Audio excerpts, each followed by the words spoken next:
Okay,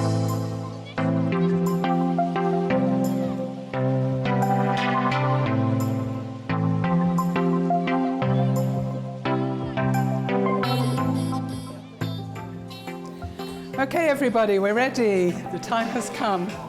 Thank you, first of all, so much for being here. It's a nice, cool room, and I hope it'll stay cool for a little while.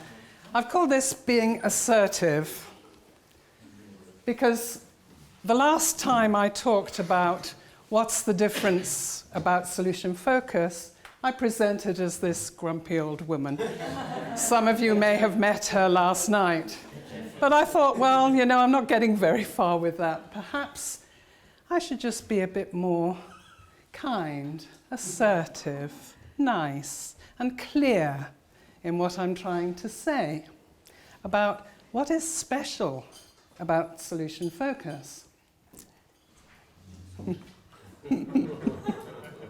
I pressed the wrong button. Oh, yeah, okay.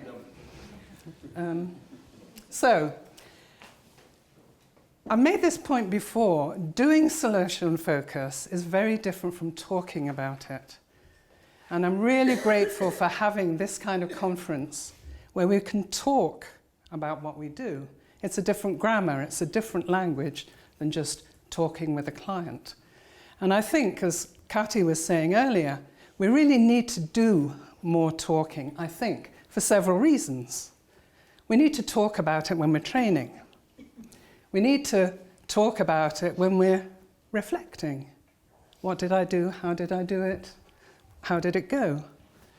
We need to do it for research. What is it that we're researching into? And this is a particularly tricky one, actually, because researchers, of course, want things to stay still.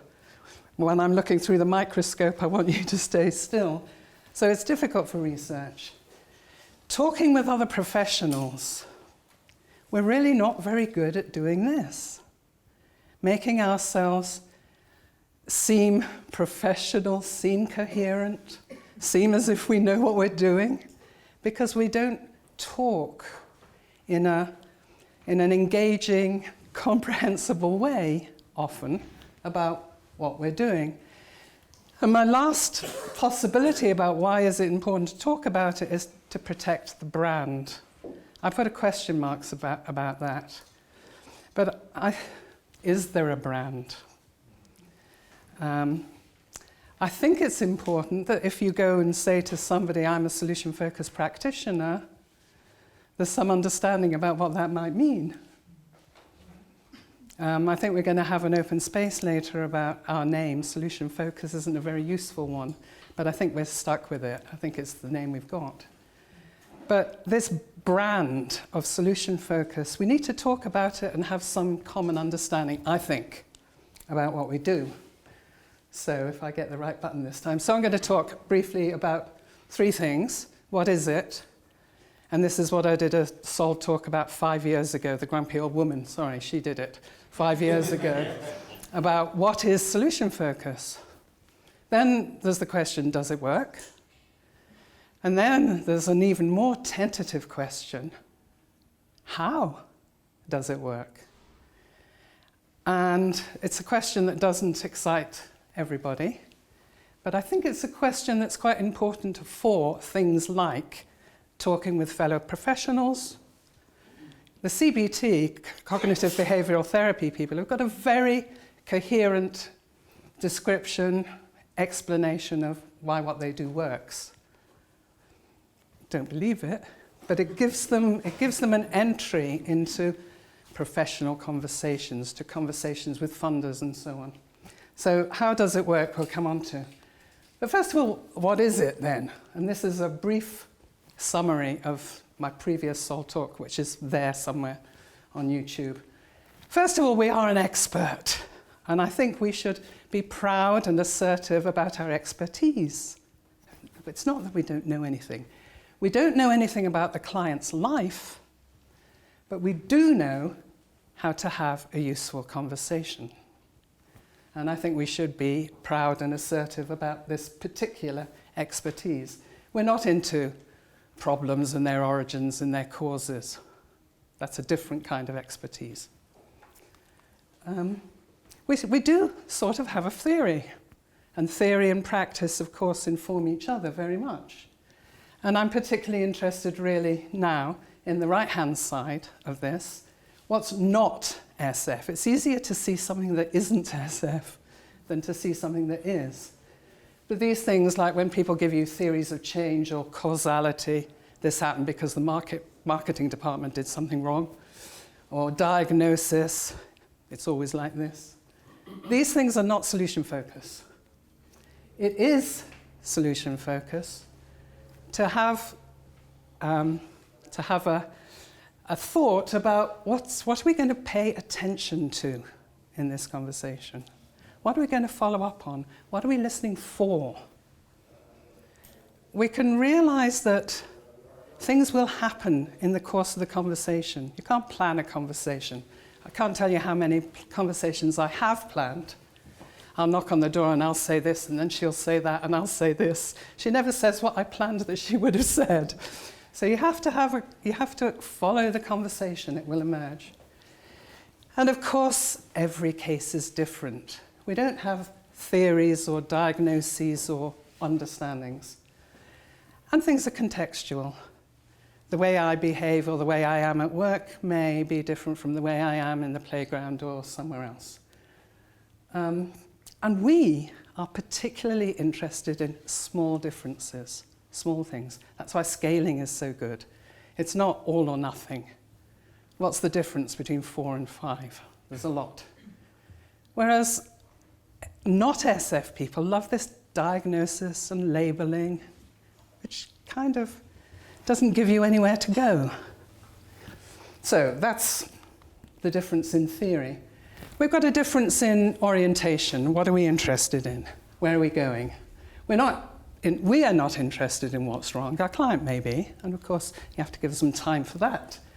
But that's not what we're orientated towards, looking for. We're interested in primarily what do you want? What are their best hopes?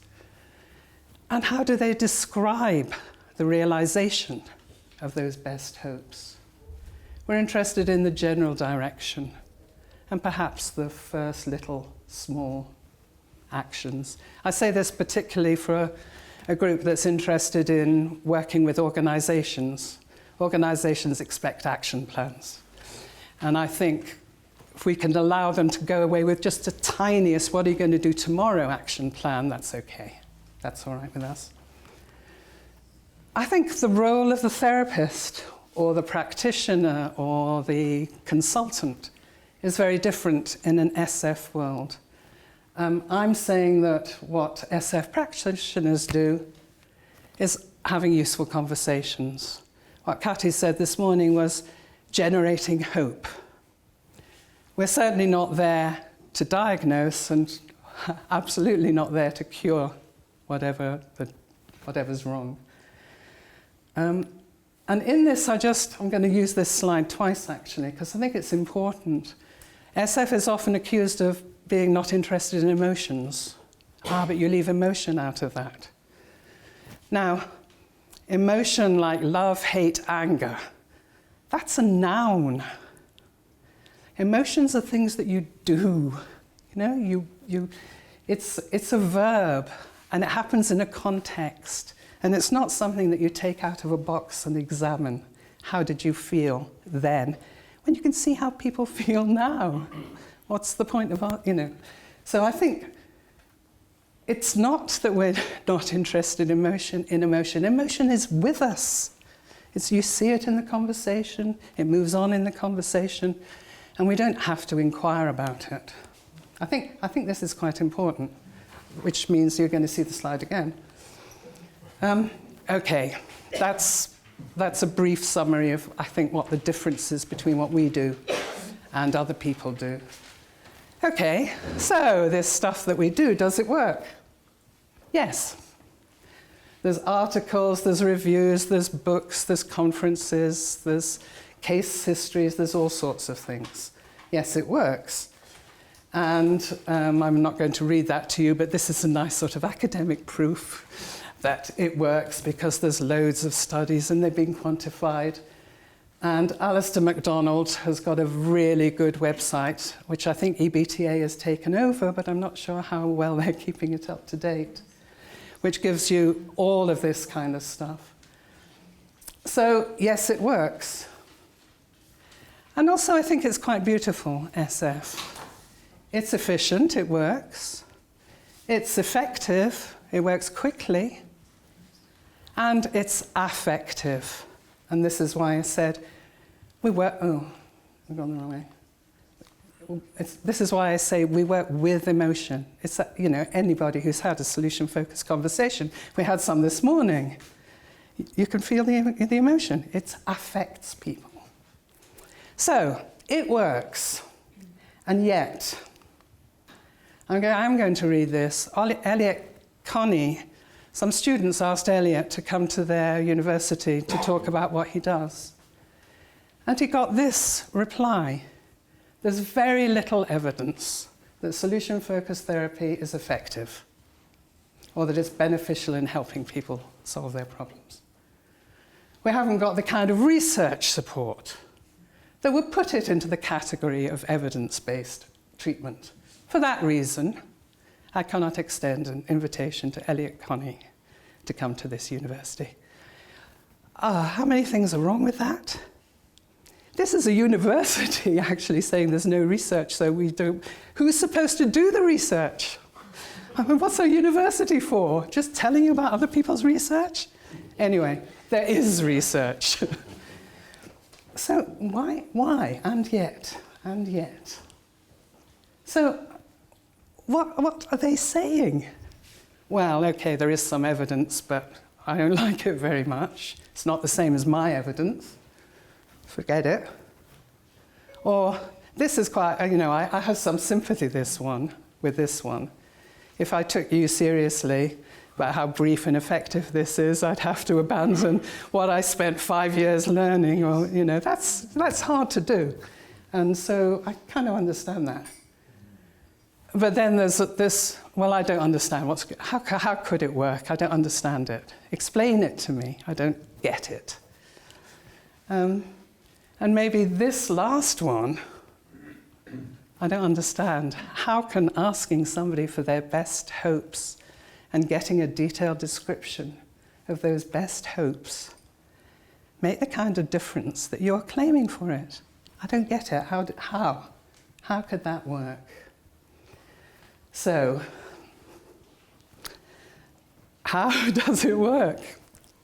I think some people think that this is an interesting question and important question, but not everybody in this community does. And I acknowledge that to do solution focus, you don't have to know how it works. You just have to trust that it will. So don't worry about it too much, unless you're the kind of person who wants to give our brand some kind of standing in the wider world. And it may or may not be important. How does it work? I think this is an important quote from Thomas Fuchs about the position, I suppose, of the individual in the world. And he says the illness or the problem or the whatever word we use in our language is not in the patient, but the patient is in the illness, as it were, because it's not a state in the head, it's a state of being in the world. And the way we're in the world is not comfortable for us. And this is why we have problems or mental illness. So it's not an individual thing.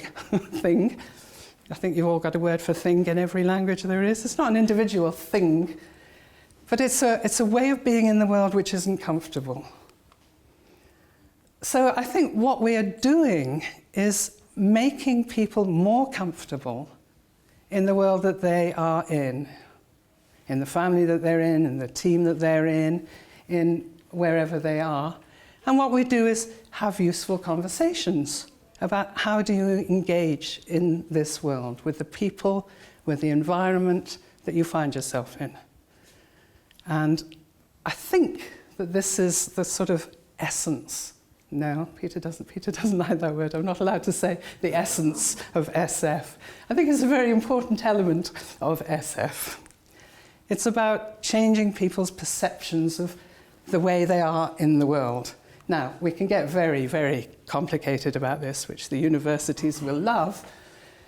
But it's a way of joining the dots in your story a little bit differently. This happened and then that happened. Just change the dots a little bit differently. And now this is something that Mark McKerker is now thinking about and will be writing about, stretching the world. So the world has more possibilities in it. More, that's the fancy word, more affordances, but more ways of being in the world. Stretching is a nice word, and it came actually, I think it came, when we were at a conference and Mark was talking about some of this stuff, and one of the participants said, so we're not shrinks anymore, we're stretchers. And isn't it great when a participant gives you something like that? So stretching the world. It's not easy to stretch, even if you've done yoga for 15 years, it's not easy to stretch. And of course, having stretched, you know, you may relax a bit, it's not forever. You may or may not notice the impact of this strangely different world that's emerged during the conversation that you've had with a practitioner. You may notice it immediately, you may notice it later. And this is why we have a whole battery of questions like, what's better, what's different, how did you do that? Lots of, about getting familiar with this stretched, not shrunk world. So he's writing about it. He'll, there it is. He'll talk about it. At some other conference one day, and not bad. And that's what we're doing. That's what we're doing. Some of the books are upstairs. There we are. There's the website. Thank you. Okay.